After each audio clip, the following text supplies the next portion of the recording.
గెలవాలన్నా, growth కావాలన్నా మైండ్లో ఈ లిమిటింగ్ బిలీవ్స్ అనేది తీసేయాలి.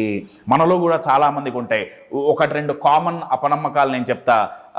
ఎందుకు ఎదగలేకపోతున్నావు? ఎందుకంటే ఈ పని ఎవరు ఎక్స్పీరియన్స్ లేక ఎదగలేకపోతున్నా, లేదు నాకు కరెక్ట్ అవకాశాలు లేక ఎదగలేకపోతున్నా, లేకపోతే అంతకుముందు ఇది ఎవరూ చేయలేదు సో నేను ఎలా చేయగలను, ఇటువంటివెన్నో అపనమ్మకాలు ఉంటాయండి.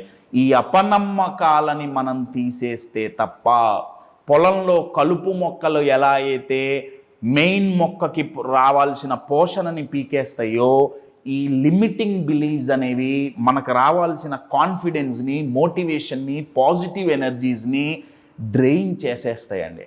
సో సక్సెస్ అవ్వాలి అంటే, గ్రోత్ కావాలి అంటే దాన్ని ఆపే అపనమ్మకాలని కనుక్కొని తీసేయాల్సి